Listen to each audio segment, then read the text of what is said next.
ยังเจ็บใจถึกหลอกบ่ถึกหลอกเจ็บใจแห้งแล้ว บ่อันนั้นนั่นจะว่าอันนั้นคบกันต้นเติบบ่จังว่าถึกหลอกทำไมใหญ่โดนเติบแล้วยามมาเกี่ยวข่าวนี่ กะว่าข่าวชอย โอ้ผู้บ่าวจนไปเกี่ยวข้าวซอย คอยนี่ไป เอาแล้ว ว่าชาว่าเอากันแล้ว ผู้บ่าวมันเป็นอะไรผู้บ่าวหันผู้บ่าวชดบ่หรือว่าผู้บ่าว บ่หลี ประมาณ โอ้ โอ้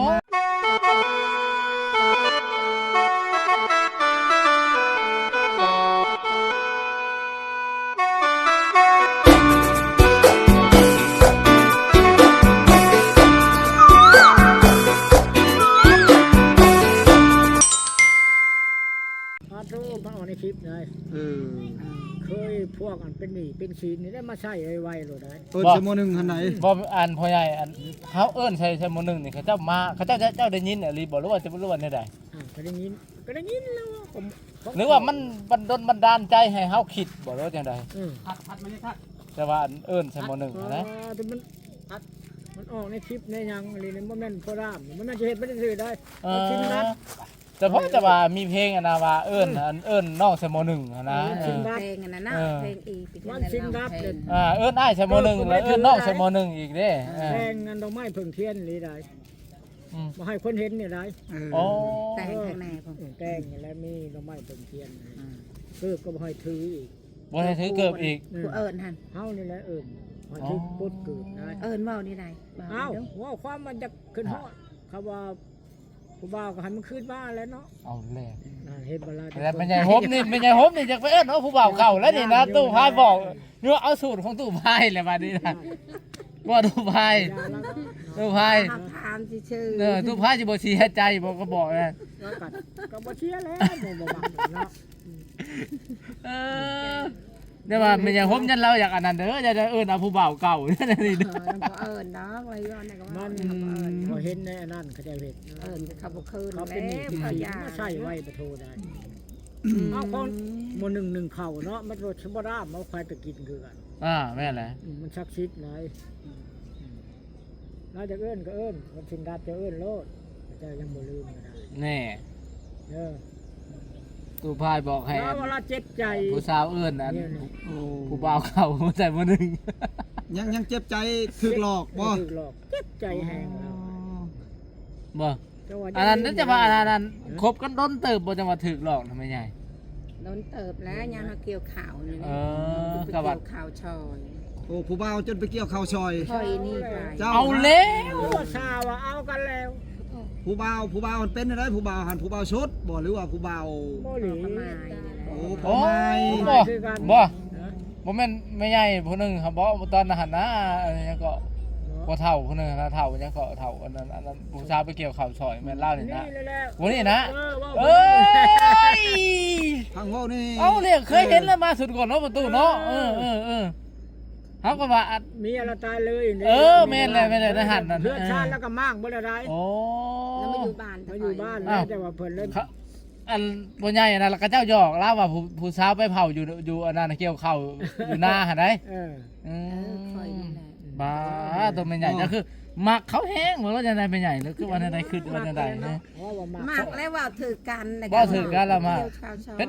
ได้จังว่าอันนั้นแต่ว่าเขาตัวเขายัง เขามีผู้ชายใหม่ ครับแล้วยั่วให้เฮาเกี่ยวข้าวแล้วบอกว่าข่อยมีผู้ใหม่โอ้ย นั่นแหละ นั่นแหละก็เจ็บใจ เห็นเวลาเจ็บใจ ก็แสดงว่าเลยตั้งโตบ่ได้แม่นบ่ อ๋อ คันว่าสิเอาปุ๊บเลยคือตู้พายนี่ก็บ่ได้แม่นบ่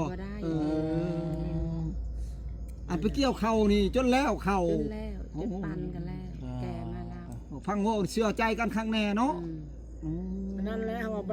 ได้ให้พ่อชอบผมบ่แล้ว อะไร โพดเนาะคำบ่เอา ไปเกี่ยวข้าวซอยได้ยินอยู่เนาะตอนนั้นว่าตอนใกล้จะเกี่ยวข้าวตอนเกี่ยวข้าวเฮาก็เริ่มเกี่ยวข้าวเนาะ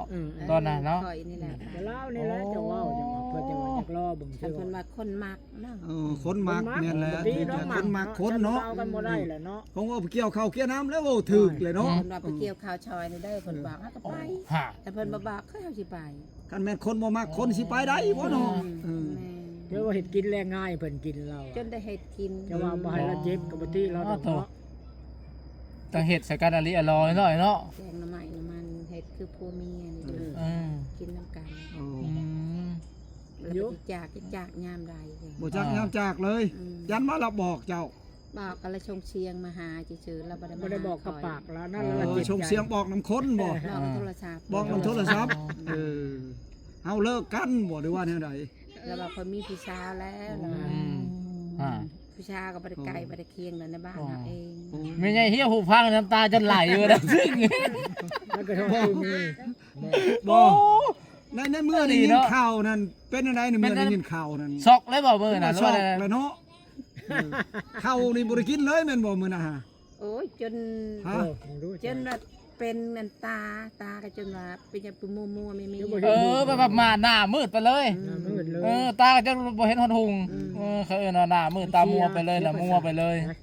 เนาะมันเชียร์ความหัก มัน เชียร์ปัญ คือ ญา ลายมันบอก แม่น มันเจ็บใจอย่างทั้งนักว่า แน่บางแผ่นดินจะเหลือง เจ้าว่าคืนเจ้าว่า มันเจ็บใจ ตาบอด ของได้นี่หันเจ็บแต่ว่าบ่มีห้อยบ่มียางหันหักแต่ว่าฮู้ว่าเจ็บ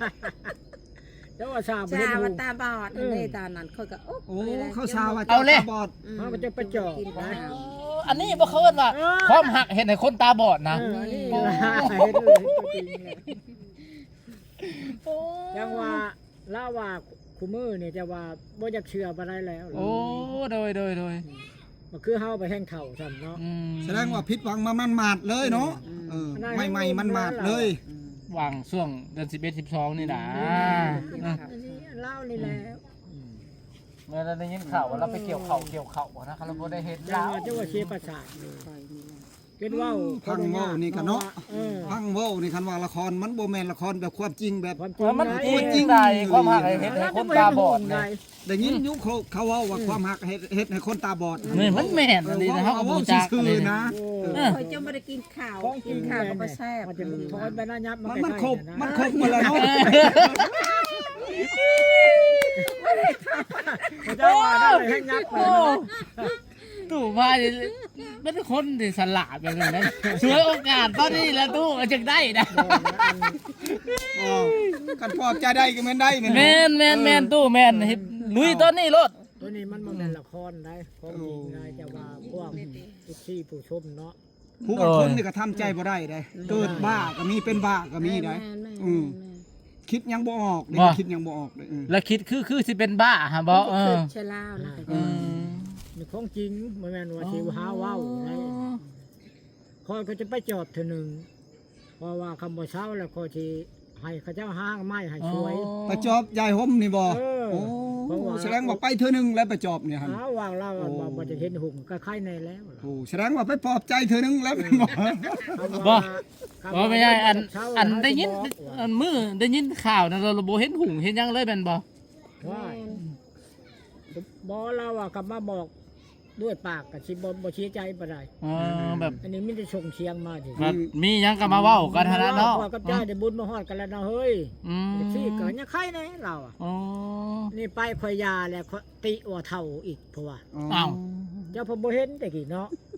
บ่ปติว่าเราเท่าอีกติว่าไม่ใช่อันไม่ใช่ห่มนี่เท่า เพิ่นเพิ่นมีบ่ใหม่แล้วเพิ่นเลยเว้าอันนี้ล่าจะว่าเสียใจเนาะว่าเจ้าบ่เห็นหุงเนาะว่า บ่ เนาะ หรือว่าเป็นย้อนเกี่ยวเข้าแล้วเท่าบ่ ยังว่า บ่ได้มาถึกอันนั้น เขาตัวเขาลอกให้ไปเกี่ยว บ่ตอนนั้นมาดันฝนตกห้ำเข้าดุๆแน่นะจะว่าไปหาบเข้ารถแป้งออกว่าได้แล้ว ก็เลยเท่าเป็นบ่ เอ้าแบบมื้อที่หนึ่งมาหาข่อยมาเกี่ยวเข่าแต่บัดมันแดดอยู่ว่าเหือก็ย่อยอยู่ก็เช็ดธรรมดาบ่ว่ามื้อสองมาแบบฝนตกห่ำว่านี่เราคนผ่อนเข่าอ่ะนะ เจ้ามันถึกแล้ว โอ้ย ให้เสียหูเสียตาเนาะหน้ามือตามัวจ้ะ คือหน้ามืดตามัวเนาะนี่เนาะ เพราะมันเสียความหักเนาะมันตกที่เจ้า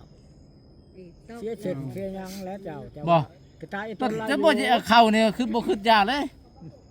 กินก็คือมันบ่แซ่บคือมันกินข้าว บ่เป็นหยังอันแบบลักษณะคล้ายๆแบบมันมัวได้มันคือแชงอันนั้นพี่ชันแชงอีกเทลหั่นเฮ็ดยุ่มยักปอเป็นแสงนะ เจ้าบ่ให้แล้ว ว่าง่ายๆเมื่อได้ยินคำนั่นนะว่าง่ายแช่ขิงหอยออกตาได้ยิ้มยับยิ้มยับยิ้มยับยิ้มยับ ถือว่าฮับบ่ได้เนาะว่าซั่นแหละ บ่คิดว่าสิเป็นแบบนั้นแม่นบ่ บ่คิดจะเป็นแบบนั้น คนเคยอยู่เคยกินเนาะ ไป ได้ เกี่ว ยินแต่ ข้ ก็จะว่าความหักเฮ็ดให้คนตาบอดเนาะเขาก็บ่ได้ยินบ่เห็นจักเถื่อนะฮะก็ได้ยินแม่ใหญ่เว้าว่า ของจริงได้ ว่าแต่ว่าบ่เห็นอหยังมืดมัวไปหมดเลยหั่น มา น่ะ แล้วเนาะผู้ชายทุกคนก็สิไปหาตัวกับเจ้าละเด้อจังว่าคนเสียตาเสียหูย้อนได้ เออ ตัวความ บ่ได้เว้าแต่อัน อืม แต่ผู้หญิงและผู้ชายคือกันใด อ้าวคือกันนั่นแหละเนาะ บ่แม่ใหญ่อันเฮาจักทำมาตอนอันมือได้ยินอันนะครับอิดนั่นคือคนบ่มีวิญญาณนี่บ่แบบโอ้อยู่แบบแบบเฮ็ดหยังก็บ่ม่วนเฮ็ดหยังก็บ่ม่วนนะบ่ เห็นโมก็บ่จักหัวบ่ยัง เออ มีแต่ตุกนะ เออ มีแต่ใช้สมองเลย อืม หักใครได้แม่ใหญ่ยังอันคุมสติตัวเองได้บางคนน่ะเฮ็ดให้แต่พอเขาจังว่าขออนุญาตอันเด้ออัน FC เนาะบางคนนะจะว่าไปฆ่าตัวตายนะไปย้อนความหักนะอันนี้บ่ฆ่าดอกคำว่าพื้นว่าแบบ เราตั้งสติได้ มันคันเฮาตั้งสติได้คันเฮาตั้งสติบ่ได้แต่พอเห็นส่วนมากแล้วเป็นวัยหนุ่มวัยรุ่นที่เขาจะขึ้นไปนะ ก็คือกับตู้คือกันเนาะเขาก็ว่าเฮาสิเป็น อันนั้นช่วงนั้นตู้หันตู้ช่วงนั้นนักได้ คันนี้เฮาก็ช่วยอยู่นะ อกหักมาจากไผจากยายเหี่ยวหั่นบ่ บ่จากอันนั้น จากไผ จากอันนั้นเพิ่นเมียเด็กเมียน้อย จากจากเมียเด็กหั่น เขาก็ย่านเฮาบ่ ตอนนั้นก็เป็นห่วงตู้ได้ตู้พายนี่ นะ นะ ผูกคอตาย ป้าตู้ เห็นบ่เราเห็นก็ดังเล่นเนาะ อ๋อ เฮามันเท่าจังนี้เฮาตั้งใจได้ก็อย่าคิดอยู่บัด แต่ได้ คิดว่ายัน ได้ รุด ก็ยัง ไป พอแห้ง นะ แม่นบ่ อันนั้นก็ยังพอแห้งเนาะ ว่าว่าบ่ให้คิดหันใจข่อยยัง มัน คิด บ่ อยู่นะ บ่ ไผจักว่าก็ว่าจะนอนลงไปมันก็คิดเลยเนาะ อ๋อ คือว่าเห็นอยู่ในตานี่เนาะ เห็นในตาเนี่ย ของคนเคยอยู่เคยกินนํกัน จะว่าคนนั้นมันติดแปดกันแหละเนาะ อืม แต่พอเด็กน้อยเขาอันเป็นแยกคอตายนี่ก็จะว่าดูโอ้ยว่าจะไปผูกคอตายอยู่ในเฮือนบ่มากมันก็ว่าแต่ก็ว่าเล่นดิซิ อ๋อ บ่คือเพิ่นว่าวันขี้ไข่ติดกันแล้วลืมกันยากบ่ประมาณนั้นเนาะบางคนเขาเว้าหั่นนะเฮาก็ บ้าน เข้า นี้ ใจ ปะเฮิงไปมันก็เฮ้ยบ้านเนาะ อืม ก็บ่คิดแล้วบ้าน ครับ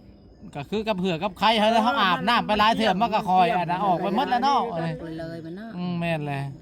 เราก็คือกันแล้วนี่จะว่าบ่เห็นหุ่งเราเป็นเท่าใดเดือน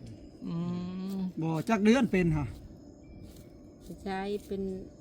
เดือนปลายเลย โอ้เดือนป้านี่ก็ลืมได้แล้วเนาะ เฉพาะบ่เห็นหงหั่นใด มัน บ่ บ่ แล้วหลังจากอันนั้นที่เฮาอันนั้นอยู่แล้วมันก็คอยจ้างออกบ่เฮาอดีตเฮาที่ว่าเฮาเคยอันความหักเฮาที่เคยดีกล้ามันกัน ด นะ อกไม้แน่เบิ่งเทียน อ๋อ พัวเก่าเฮาให้ว่าเพิ่นมาท้องเก่ายังบ่แล้วไปสิเอาปูใหม่ โอ้เพิ่นก็เลย กินเพิ่นจะกินชัดใหญ่ โอ้ เพิ่นจะกินควายเพิ่นว่าแล้วเขาก็เฮ็ดให้กินจังได้เช่า โอ้ ผิด ว่าง่ายๆนั่น อืม อืม ผัวเพิ่นผู้เพิ่นตายไปแล้วหั่นเนาะ แม่ แล้วบัดนี้เพิ่นมาให้เจ้าว่าเจ้านี่ไป อืม อันนี้ผู้บ่าวผู้แพ้วนี่ก็เลยเฮ็ดใส่นั่นนี่แม่นบ่ แม่ ก็เลยอันเขาเอิ้นว่ามันดลบันดาลให้ผู้นี้ออกไปเลยหั่นนะแล้วตั้งผู้นั้นก็ตั้งมีอันผู้ใหม่อลิแม่นบ่อืม ไปผู้ใดละบัดนี้ ชะพลนั่นแหละนะ มาเด้อก็บ่เพ่ อ๋อ โอ้ย ผู้ชาวหลายเนาะ ใช่ดิมีแต่ผู้สาวได้นี่นะ มาผู้ขับรถหันมีครัวแล้วผู้นำลัง อันนั้นแหละยังวะ ทั้งเรื่องเล่าวนี่ก็ดีเนาะโอ้ยพอแห้ง ที่เลิก เนาะ เนาะความหักเห็นคนตาบอดนี่ เฮ็ดให้คนตาบอดนี่ ตั้งโตจนบ่ได้ ตู้พายก็เคยผ่านตัวนี้มาเนาะตู้เนาะ คือกับมันนั่นเนาะ ตู้พายบ่ได้ให้บ่ตู้ทับอิดนี่ บ่ได้ มันไม่ใช่โฮมได้ให้บ่เจ้าให้บ่ ไม่ได้หายแล้วขอกันในใจ แต่ว่าให้ในใจ ให้ในใจ แต่ว่าอัดประตูเฮือนละห้องกว่าอยู่ห้อยบ่ได้แล้วเนาะแต่ว่าด้านอ้ายลูกอ้ายหลานได้ ไม่ได้หายก็ในใจตัวเอง อันนี้ละเขาเอิ้นว่าอกหักซ้ำเผาจากอายคนเด้ก็สิห้องให้เพราะว่าเด้เห็นนะก็สิให้พัดอายคน แสดงว่าคนนี่ซาบ่ให้เว้าแม่นบ่เขาว่าอกหักจนตาบอดแม่นบ่ บ่ได้ก็เจ้าสาด เอากันแล้ว ก็เจ้าสาดตั้งแต่รับไปเกี่ยวเข่าผู้ใดเขาก็จะได้ยินได้ บ่ซาอยู่เนาะ เขาไม่ได้คิดว่าเป็นลาวใด เลิกกันหั่น แบบเฮาทำใจบ่ได้เด้บาดนี้พัตตาบอดใช่อีกบาดนี้ มัน เขาก็เลยเว้าแล้วบาดนี้ มันก็เลยแบบว่า เออ เอ้าแฮกตื่มอีกค่ะนะอืม ว่าแล้วเนาะทำใจบ่ได้คนเฮาว่าแล้วโอ้ยโอ้แล้วบัดนี้แหละคือตู้พายเข้ามาแล้วบ่กล้าแล้วบัดนี้ยันตู้พายหลอกแม่นบ่บ่เชื่อได้เนาะบ่เชื่อตู้พายสิมาหลอกอีกนิดหน่อยเงินบ่ตู้เฮ็ดได้ผู้สาวบ่เชื่อได้บาดนี้เลย ผู้สาวบ่เชื่อได้แต่ได้ไปหาหยวกเขาเจ้าไปอันหวานเข่าให้พัดอันนั้นชานี่เจ้าได้ยินข่าวว่าจะเห็นหน้าหวานบ่หวานแล้วหน้าตู้หน้าเจ้านะ วาดลายได้ หวานร้ายแล้วอาจจะว่าเป็นตัวอันเราไปลกหญ้าลกยังพัดอันบัดนี้บัดมาพัดเลยเพราะว่าโอ้ยค่อยมีผู้ชาวใหม่ได้เพราะว่า โอ้ เออ บ่ได้มี คนลืมมันใหญ่เหี้ยวบ่ได้เพราะว่าเวทอีกวัน บ่ใครอยู่ตู้นี่เราเที่ยวมาได ตะกี้ใจฮบนี่ไปพุ่น อ๋อ บ้านนี้ตู้พายละมาพี่มาจอบคู่มือ อันนั้นแน่คักแล้ว แกงหน่อไม้แกงเห็ดปวกคุดจิรอให้กัน คืนแล้ว บัดสุดท้ายเพิ่นบอกว่าค่อยมีผู้ใหม่แล้วเด้อนี่ว้ายมันบอกให้วูบลงเห็นได้เนาะ บ่แค้นสิไปไสแม่นบ่ ดับเลย เสร็จแล้วแม่นบ่ เถอะอันนี้คือความหักเห็นให้คนตาบอดนะทุกคน มาแกงหน่อไม้นี่แกงแล้วอะไรมากิน แกงหน่อไม้ ต้มไก่ให้เพิ่นมาดามาใช่ไหมเจ้าก็บอก โอ้